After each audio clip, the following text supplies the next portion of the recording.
Hi, I'm Rebecca Thompson, and I'm 26 years old. Last Christmas, I was sitting at our family dinner table, surrounded by twinkling lights and the smell of honey-glazed ham, when my brother Marcus looked me straight in the eyes and said, "Time to move out." The words hit me like a slap across the face. I had no idea that this Christmas dinner would change everything, not just for me, but for our entire family dynamic forever. Before we dive into the story, let me know where you're watching from in the comments below. If you've ever felt betrayed by someone you trusted, please hit that like button and subscribe for more real-life stories. Trust me, you'll want to see how this Christmas dinner ended. To understand why Marcus's words cut so deep, you need to know our family history. My father, Robert Thompson, is 67 years old and spent 40 years as a mechanic before retiring. He's always been the quiet type, preferring to fix things with his hands rather than talk through problems. My mother, Linda Thompson, is 64 and worked as an elementary school teacher until her retirement 5 years ago. She's naturally a peacekeeper, always trying to smooth over conflicts before they escalate. Marcus is my older brother. He's 30 years old and works in sales for a local car dealership. Growing up, he always carried this sense of entitlement, like the world owed him something just for existing. I'm the youngest at 26, and I'll be honest, I've always been Daddy's little girl. Maybe that's where some of Marcus's resentment started.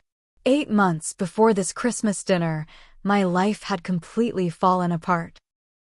I'd ended a 4-year relationship with Jake Morrison when I discovered he'd been cheating on me with his coworker. The betrayal devastated me, but losing Jake wasn't even the worst part. 2 weeks after our breakup, the marketing firm where I'd worked for 3 years laid off half their staff due to budget cuts. Suddenly, I found myself heartbroken, unemployed, and facing an apartment lease I couldn't afford alone. That's when Mom and Dad stepped in. Without hesitation, they welcomed me back into my childhood home. "Honey, you take all the time you need to get back on your feet," Mom had said, hugging me tight as I cried into her shoulder. Dad had simply squeezed my hand and said, "This house will always be your home." I wasn't freeloading, despite what Marcus would later claim. I contributed to groceries, helped with household chores, and paid what I could toward utilities. I was actively job hunting, going on interviews, and slowly rebuilding my life. My parents never made me feel like a burden. In fact, they seemed to enjoy having me around again. We'd watch old movies together, and Mom would make my favorite chocolate chip cookies just like when I was little. Marcus, on the other hand, was struggling financially. He'd married Sarah 3 years earlier, and they had 2 young children. They were living paycheck to paycheck, constantly stressed about money. Sarah worked part-time at a daycare, but most of her income went to childcare for their own kids. Recently, Marcus had started making snide comments about me taking advantage of our parents' generosity, but I'd tried to brush it off as stress talking. This particular Christmas felt different from the moment Marcus walked through the door. Usually, he'd greet everyone with forced cheerfulness, but today he seemed focused, almost businesslike. Sarah looked uncomfortable, avoiding eye contact with me and focusing entirely on getting their kids settled. The house looked beautiful that day. Mom had outdone herself with decorations. Twinkling lights wrapped around the staircase banister, garland draped the mantel above the fireplace, and family photos from decades past smiled down at us from every surface. The dining room table was set with Mom's good china, the red tablecloth she only used for special occasions, and crystal glasses that caught the light from the chandelier overhead. We'd prepared all the traditional dishes.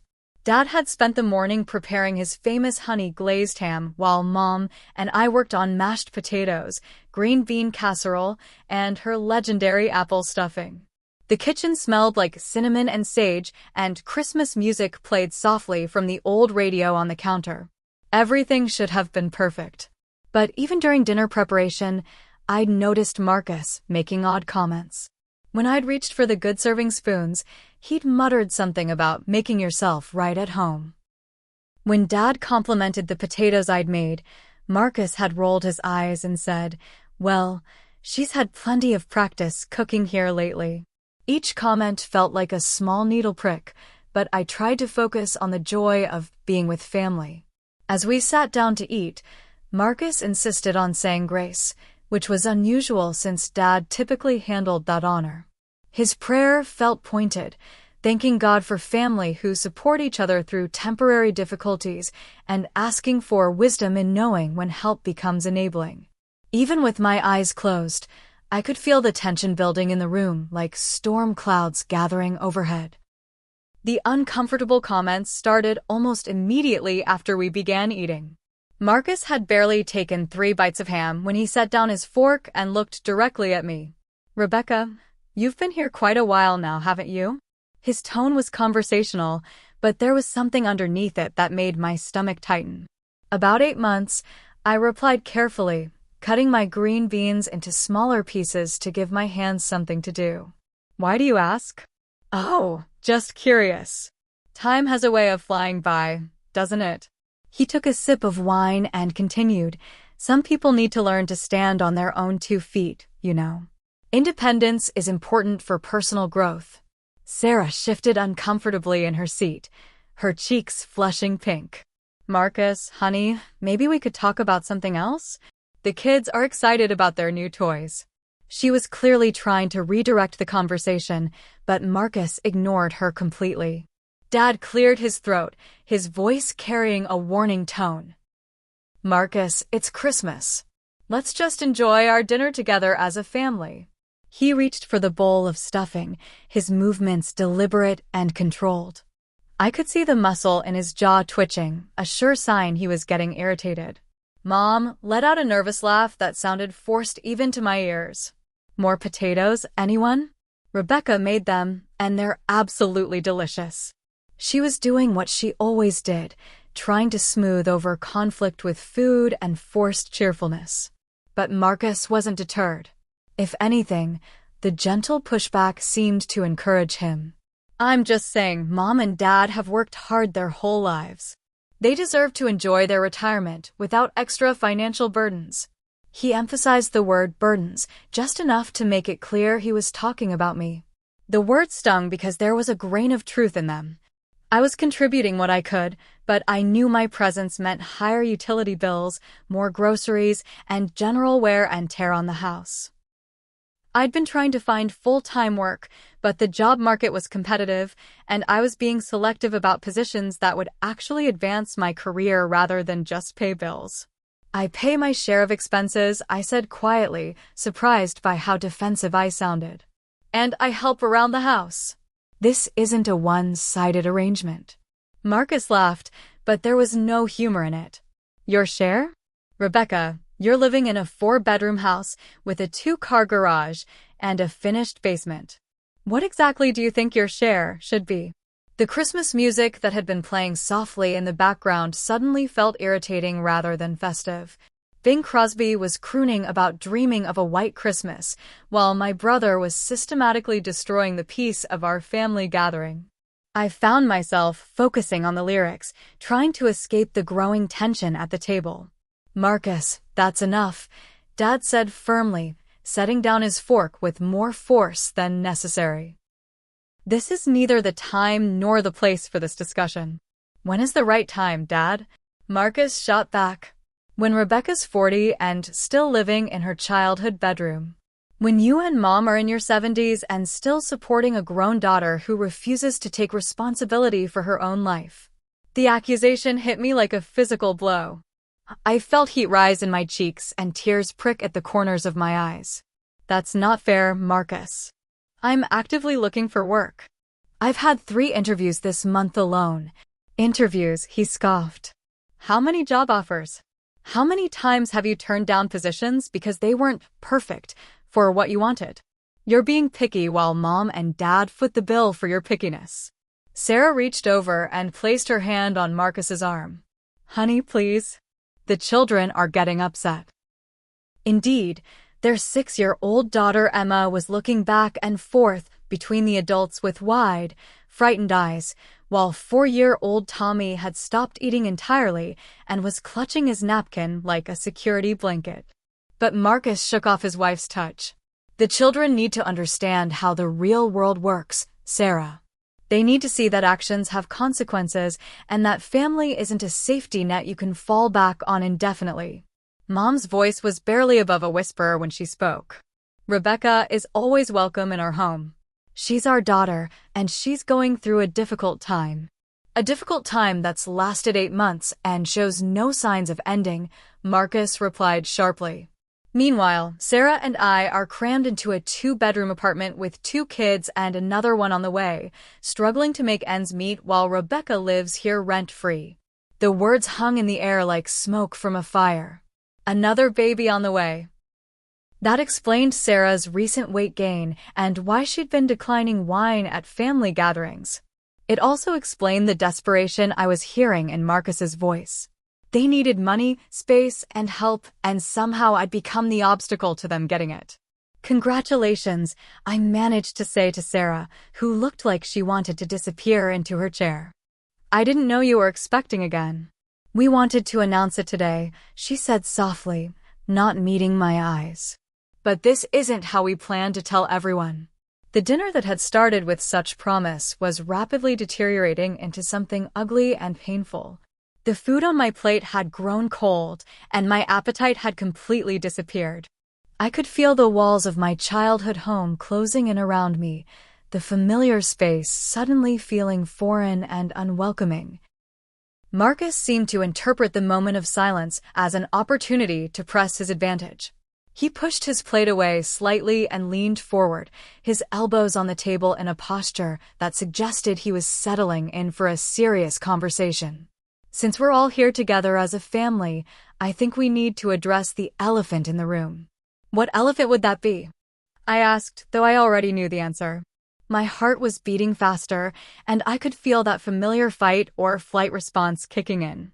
Part of me wanted to excuse myself from the table, but I knew that running away would only prove whatever point Marcus was trying to make.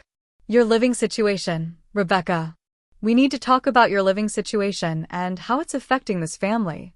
His voice had taken on the same tone he used when selling cars, confident and persistent. You can't just live here indefinitely rent-free while the rest of us struggle to make ends meet in the real world. I tried to keep my voice steady, professional even. Marcus, I understand you're under financial pressure with the new baby coming, but I'm not living here rent-free. I contribute to household expenses, I help with maintenance and cleaning, and I'm actively looking for full-time employment. This isn't permanent, and it's not taking anything away from you. Isn't it? He leaned back in his chair, and I caught a glimpse of the smug expression that used to infuriate me when we were children. Mom and Dad have limited resources. Every dollar they spend supporting you is a dollar they can't use to help their grandchildren or save for their own future needs. Dad set down his water glass with enough force to make the ice cubes clink against the sides. Marcus, that's enough. This isn't the time or place for this discussion, and frankly, it's none of your business how your mother and I choose to help our children. But it is my business, Dad, Marcus continued, his voice rising slightly. It's my business because you two are too soft-hearted to set appropriate boundaries, and Rebecca is taking advantage of that kindness. Mom's voice was shaking when she spoke. Rebecca is not taking advantage of anyone. She's our daughter, and she's always welcome in our home. I don't want to hear another word about this. Marcus turned to look directly at our mother, his expression softening just enough to seem reasonable. Mom, I love Rebecca too. We all do. But love sometimes means tough love. Love means helping someone become independent and self-sufficient, not enabling them to avoid responsibility. The word enabling hit me like a slap.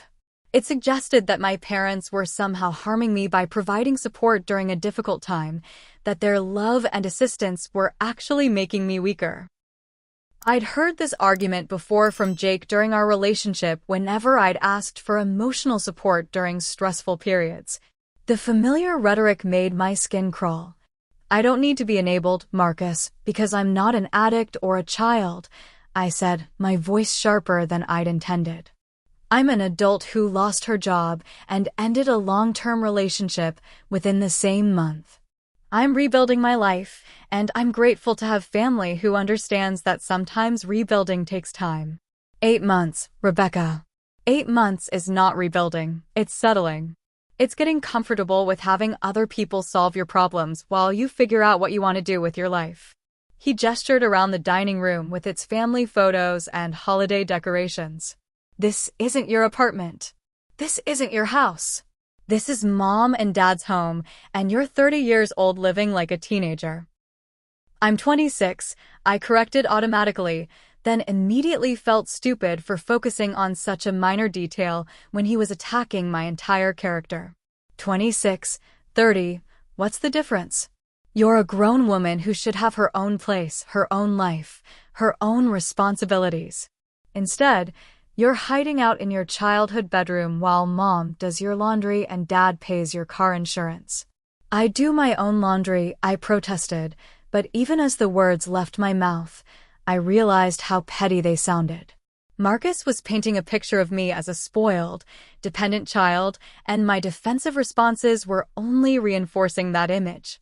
Sarah had been trying to keep their children distracted during the increasingly heated exchange, but Emma, their 6-year-old, suddenly spoke up. Why is Uncle Marcus yelling at Aunt Rebecca? Is Aunt Rebecca in trouble? The innocent question from a child cut through the adult tension like a knife. Here we were, supposedly celebrating the birth of Christ and the joy of family togetherness, and instead we were having a public argument about money and responsibility in front of children who just wanted to enjoy Christmas dinner. Nobody's in trouble, sweetheart, Sarah said quickly, shooting Marcus a meaningful look. The grown-ups are just having a discussion. But Marcus seemed energized rather than chastened by his daughter's question. Actually, Emma, this is a good learning opportunity. Sometimes adults have to make hard decisions about what's best for everyone in the family, even when those decisions are difficult. I couldn't believe he was using his own child to justify his attack on me. Marcus, please don't involve Emma in this. She doesn't need to hear adult family problems. Why not?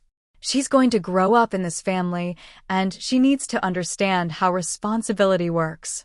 She needs to see that when you're an adult, you take care of yourself. You don't expect other people to take care of you indefinitely.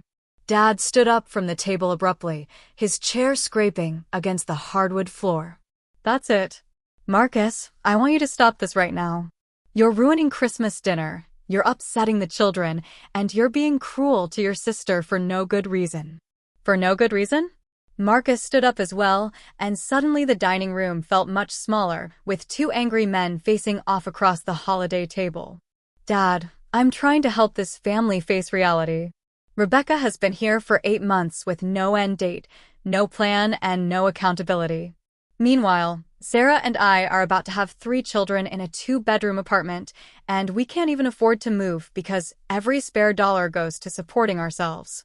Then maybe you should have thought about that before getting pregnant again, I snapped, immediately regretting the words as soon as they left my mouth. It was a low blow, and I knew it, but Marcus's constant attacks were wearing down my self-control. The silence that followed was deafening. Sarah's face went white, and she looked like she'd been physically struck. Marcus's eyes blazed with fury, and I could see Dad's disappointed expression in my peripheral vision. I'd crossed a line, said something cruel and unforgivable, and there was no taking it back. I'm sorry, I said quickly, looking directly at Sarah. I'm so sorry, Sarah. I didn't mean that. Congratulations on your pregnancy. I'm upset, and I said something horrible. But Marcus wasn't interested in my apology. No, Rebecca, don't apologize. Let everyone see who you really are when you're backed into a corner. Let them see how selfish and nasty you get when someone suggests you might need to take responsibility for your own life. Marcus walked around the table until he was standing directly behind Dad's chair, placing his hands on our father's shoulders in a gesture that looked supportive but felt manipulative. Mom, Dad, I think it's time we set some firm boundaries here.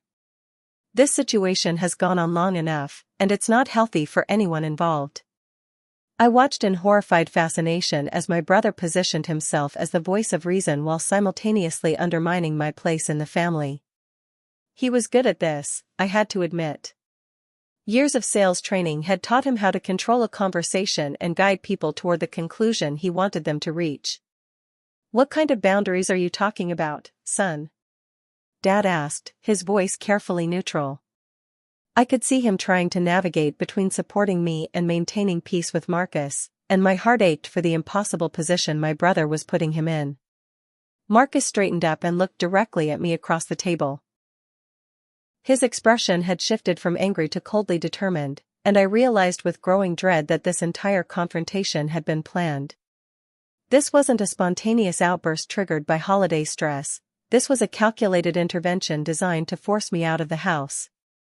"Rebecca," he said, his voice taking on that same authoritative tone he'd used when we were children and he was trying to get me in trouble with our parents. "You have 1 week to find somewhere else to live." The words hit the room like a physical blow. Mom gasped audibly, her hand flying to her chest. Dad's mouth fell open in shock. Sarah looked mortified, clearly not knowing this was how Marcus planned to handle the situation. Even the children sensed the gravity of the moment and fell completely silent. But it was Marcus's expression that truly devastated me. As he delivered his ultimatum, a slow, satisfied smirk spread across his face. It was the same look he'd worn when we were kids and he'd successfully gotten me punished for something I hadn't done, or when he'd broken one of my toys and convinced our parents it was an accident. It was the look of someone who knew they'd won and was savoring their victory. "I've already looked into some apartments for you," he continued, his voice dripping with false helpfulness. "There are some nice places downtown that you can afford if you get a roommate. Nothing fancy, but they're clean and safe. Perfect for someone just starting out on their own." The condescension in his tone was breathtaking. He was talking to me like I was a recent college graduate rather than a 26-year-old woman who'd been living independently for years before my recent setbacks. The fact that he'd already been apartment hunting on my behalf showed just how much thought he'd put into this ambush. 1 week, he repeated, crossing his arms over his chest and looking incredibly pleased with himself. "That's generous, considering most landlords give 30 days notice. But I figure family should get a little extra consideration." I looked desperately at my parents, hoping they would immediately shut down Marcus's presumptuous ultimatum. But instead, I was met with stunned silence. Dad's fork was suspended halfway to his mouth, forgotten in his shock. Mom's eyes were wide and darting between Marcus and me, as if she couldn't quite process what was happening. Their silence cut deeper than Marcus's words. In that moment, their failure to immediately defend me felt like abandonment. I understood they were processing, that Marcus had blindsided them just as much as he'd blindsided me, but their hesitation felt like permission for him to continue his attack. My heart was pounding so hard I could hear it in my ears. My hands were shaking, and I felt like that helpless little girl again, standing in the principal's office while Marcus spun some elaborate lie that would get him out of trouble and me into it. The familiar family dynamics were reasserting themselves with terrifying clarity. "Marcus," I said, my voice barely above a whisper, "this isn't your decision to make. Isn't it?" He uncrossed his arms and placed his palms flat on the table, leaning forward slightly. "Someone has to make the hard decisions around here, Rebecca. Someone has to be the adult in the room and say what everyone else is thinking but is too polite to say out loud." "What everyone else is thinking?" I repeated, looking again at my parents. "Is that true? Is this what you both want?" The question hung in the air like a challenge. I was forcing my parents to choose sides, which I hated doing, but Marcus had backed me into a corner where there were no good options left. Either they supported his ultimatum, or they stood up to him and defended my right to stay. Dad finally set down his fork and cleared his throat. "Marcus, son, this is our decision to make, not yours. Rebecca is our daughter, and decisions about our household are between your mother, myself, and Rebecca. Relief flooded through me at Dad's words, but it was short-lived. Marcus wasn't deterred in the slightest by the gentle rebuke. If anything, he seemed to have expected it and prepared a counter-argument. Of course it's your decision, Dad. I'm not trying to overstep. I'm just pointing out what everyone can see but nobody wants to acknowledge. This arrangement isn't working for anyone.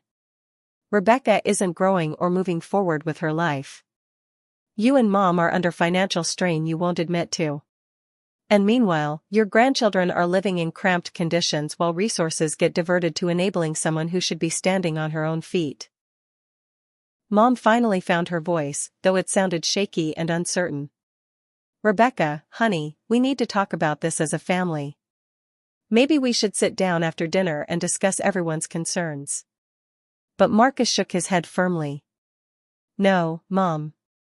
We've been tiptoeing around this issue for months while it gets worse, not better. Rebecca needs a firm deadline, or she'll just keep making excuses and putting off the inevitable. 1 week is reasonable. It gives her time to make arrangements without dragging this out indefinitely. I stood up from the table abruptly, my chair scraping against the floor. The fight-or-flight response had finally tipped toward flight, and I needed to get away from Marcus's smug face and my parents' uncertain expressions. I needed space to think, to process what was happening, to figure out how to respond to this coordinated attack on my place in the family.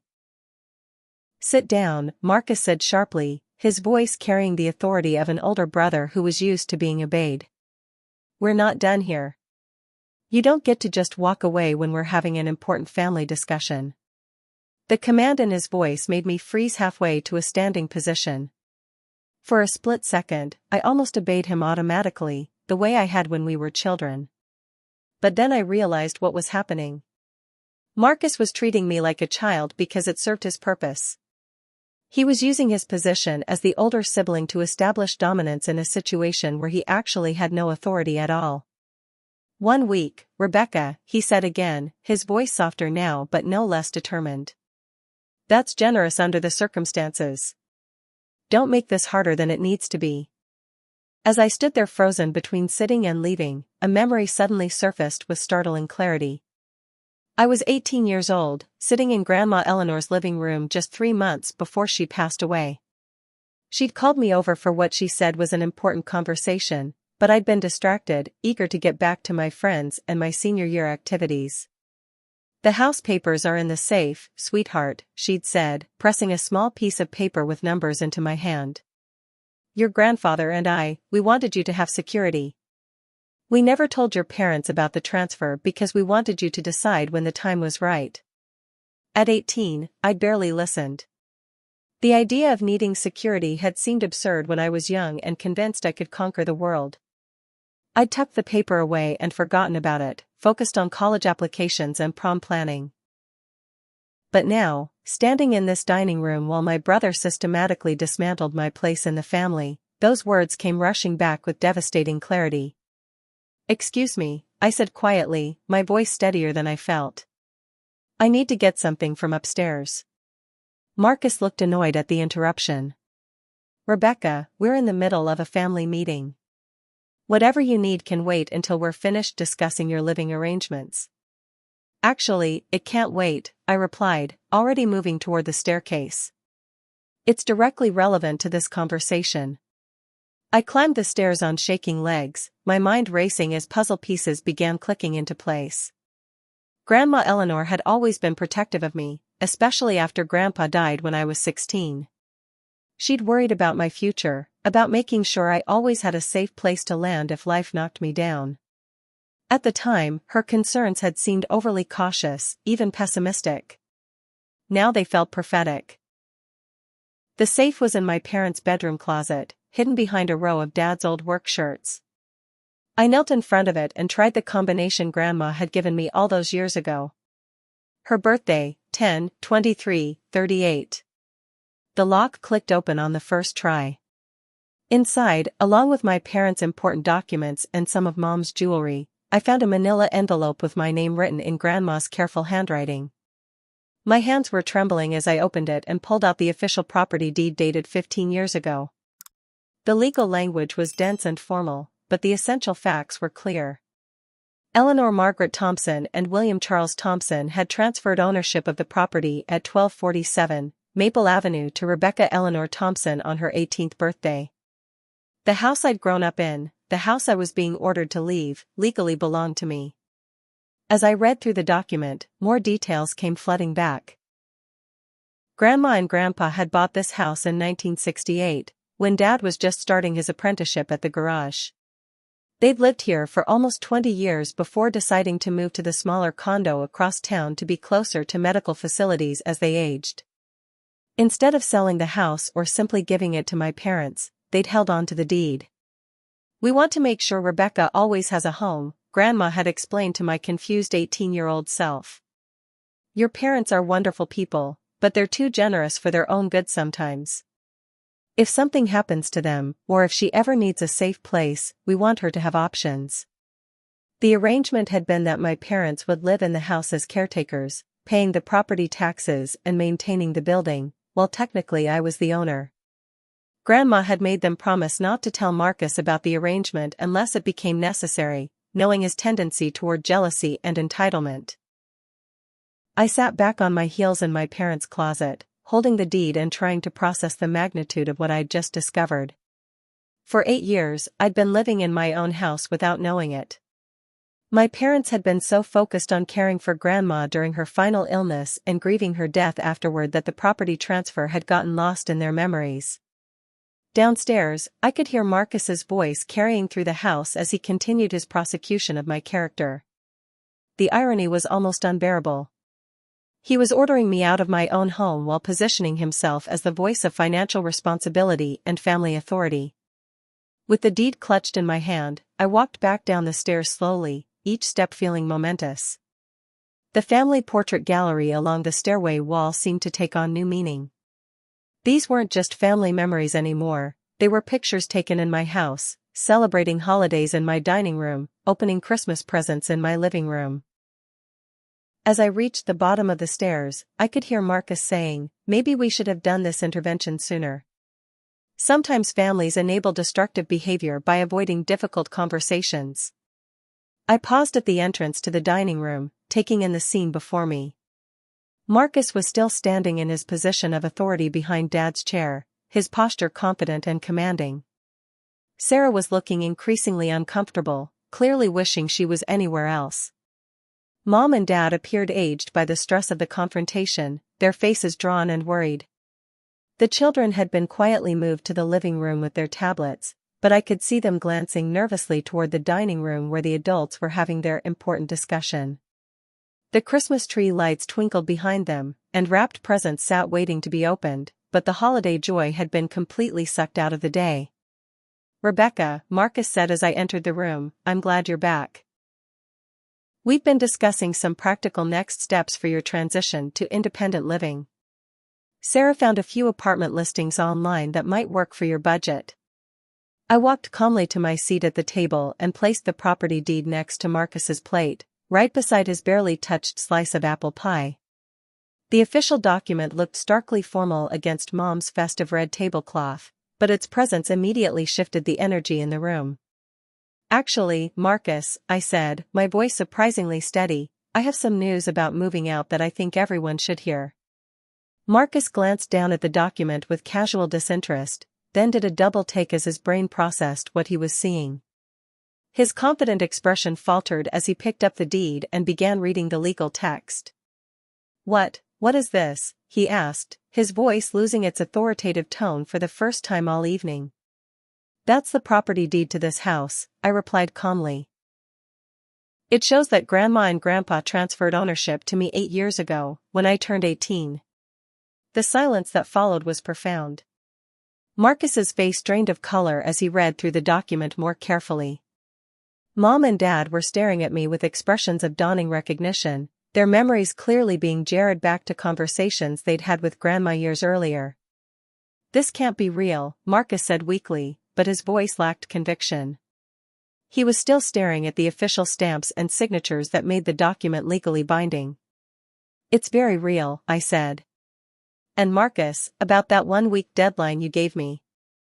Marcus was turning the deed over in his hands as if hoping the back would contain different information than the front. His confident demeanor had evaporated completely, replaced by the desperate expression of someone watching their carefully constructed plan crumble in real time. "Mom, Dad," he said, his voice taking on a pleading quality, "did you know about this? Did you know Rebecca owned the house this whole time?" Dad rubbed his forehead with both hands, looking suddenly exhausted. "We knew Eleanor and William had made arrangements, but honestly, Marcus, with everything that happened during Eleanor's final illness and then the funeral, we just forgot about the specifics. We've been so focused on taking care of the property and maintaining everything that the legal ownership details got pushed to the back of our minds." Mom nodded slowly, her expression a mixture of relief and embarrassment. "Eleanor made us promise to let Rebecca decide when to tell the family about the arrangement. She said Rebecca should have control over when and how to use that information. You let me embarrass myself." Marcus exploded, his carefully maintained composure finally cracking completely. "You sat there and watched me lecture Rebecca about responsibility and independence, and the whole time she owns the house. How could you not tell me?" "Because it wasn't your business," I said quietly, but firmly. "And honestly, Marcus, I never wanted to use this information. I hoped we could all live together as a family, supporting each other through difficult times. I hoped I'd never need to pull rank or assert legal ownership. I wanted us to be a family, not landlord and tenants." Sarah had been sitting in stunned silence, but now she spoke up, her voice barely above a whisper. "Marcus, honey, we need to apologize. This whole thing, we've handled this all wrong." But Marcus wasn't ready to accept responsibility for his behavior. "This is manipulation, Rebecca. You deliberately hid this information to make me look like the bad guy. You could have told me months ago that you owned the house, but instead you let me think you were freeloading off our parents." "I wasn't hiding anything to manipulate you," I replied, surprised by how calm I felt now that the truth was out. "I was trying to be a family member, not a property owner. I was hoping we could work together, support each other, and treat this house as a family home rather than a piece of real estate with complicated ownership issues." Dad leaned back in his chair and let out a long breath. "Marcus, son, you owe your sister an apology. Rebecca has been nothing but generous and kind throughout this entire arrangement. She's contributed financially, helped around the house, and never once made any of us feel like tenants in her property. And she certainly didn't deserve the cruel way you spoke to her tonight," Mom added, her voice carrying a steeliness I rarely heard from her. "I raised you better than that, Marcus Thompson. The way you attacked your sister at Christmas dinner was shameful." Marcus looked around the table desperately, as if searching for an ally who might help him salvage some dignity from the situation. Finding none, he tried a different approach. "Look, I'm sorry if I came across too harshly, but my point about independence still stands. Just because Rebecca owns the house doesn't mean it's healthy for her to avoid building her own life." "But that's not your decision to make," I said firmly. "It never was your decision to make, Marcus. Whether I stay here for 8 more months or 8 more years, that's between me, Mom, and Dad. You don't get to set ultimatums about my living arrangements in my own house." The word "my" hung in the air with new weight. For the first time since I'd moved back home, I was asserting ownership, not just of the property but of my right to make decisions about my own life without interference from my judgmental older brother. "Since you seem so concerned about firm boundaries and clear timelines," I continued, "let me establish some. You all have 24 hours to decide whether you want to continue living here under the previous arrangement, or whether you'd prefer to make other living arrangements." Marcus's eyes widened in shock. "You can't be serious. You're going to kick out Mom and Dad because I hurt your feelings?" "I'm not kicking out anyone, Marcus. Mom and Dad are welcome to stay here as long as they want. This is their home, and I love having them here. But you..." I paused, looking directly at my brother. "You need to decide whether you can treat me with basic respect and courtesy, or whether you'd prefer to continue your attacks on my character somewhere else." Sarah suddenly stood up from the table, her chair scraping against the floor. Kids, get your coats. We're leaving. Her voice was tight with embarrassment and anger, though I couldn't tell if the anger was directed at Marcus or at the situation in general. Sarah, wait, Marcus said, reaching for his wife's arm. We don't have to leave. This is still a family discussion. No, Marcus, this stopped being a family discussion the moment you decided to humiliate your sister in front of our children. Sarah's voice was shaking with emotion. I've been sitting here watching you tear apart someone who's been nothing but kind to our family, and I'm ashamed of you. We're going home. Marcus looked around the table one more time, his expression cycling through anger, embarrassment, and finally defeat. This isn't over, Rebecca. We still need to have a real conversation about family dynamics and responsibilities. You're absolutely right, I agreed. But the next time we have that conversation, it's going to be on equal terms, with mutual respect, and without ultimatums or threats. When you're ready to treat me like an adult family member instead of a problem to be solved, let me know. As Marcus gathered his family's belongings and herded his confused children toward the door, Dad finally spoke up. Son, I think you should take some time to think about what happened here tonight. Rebecca has been generous and patient with all of us, and she deserved better than what you gave her today. After Marcus and his family left, the house felt simultaneously empty and peaceful. The three of us who remained sat in silence for several minutes, processing the emotional whiplash of the evening's events. Rebecca, Mom said finally, I'm so sorry we didn't remember the property situation sooner. If we had, maybe this whole confrontation could have been avoided. Maybe, I agreed. But honestly, I'm glad it happened this way. Marcus needed to show his true colors, and I needed to learn to stand up for myself. If I'd just pulled out the deed at the beginning of his speech, he would have found some way to make himself the victim. Dad nodded thoughtfully.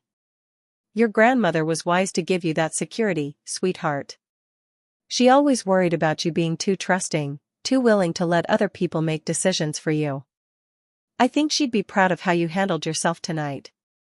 The first week after Christmas was strange and quiet. Marcus sent several angry text messages demanding to know if I was really going to destroy the family over a property deed, but I didn't respond.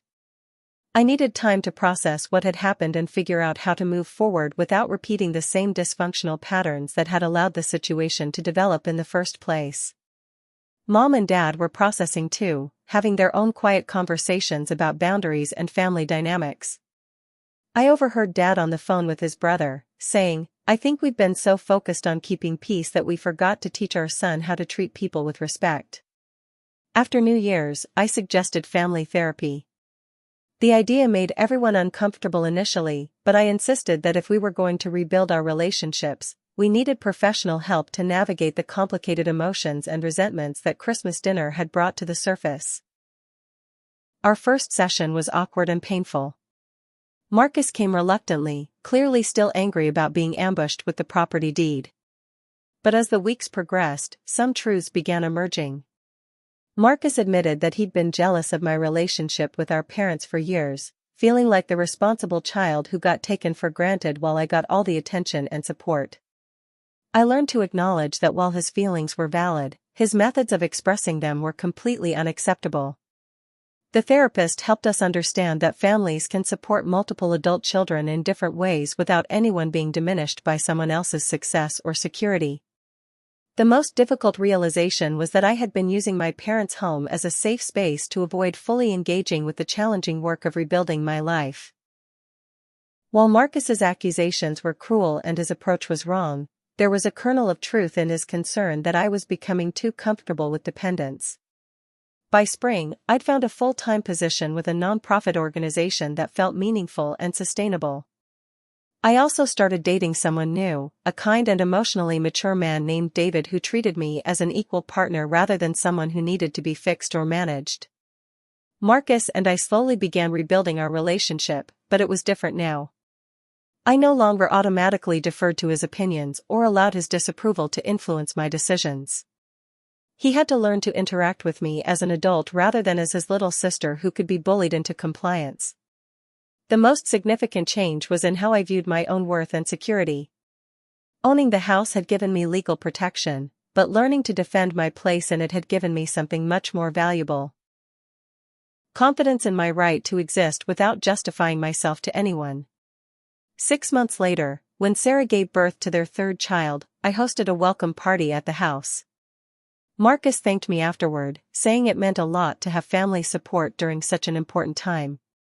It was a small moment, but it felt like progress. A year after that infamous Christmas dinner, I was hosting holiday celebrations in my own home, surrounded by people who chose to be there because they enjoyed my company, not because they felt obligated by family ties.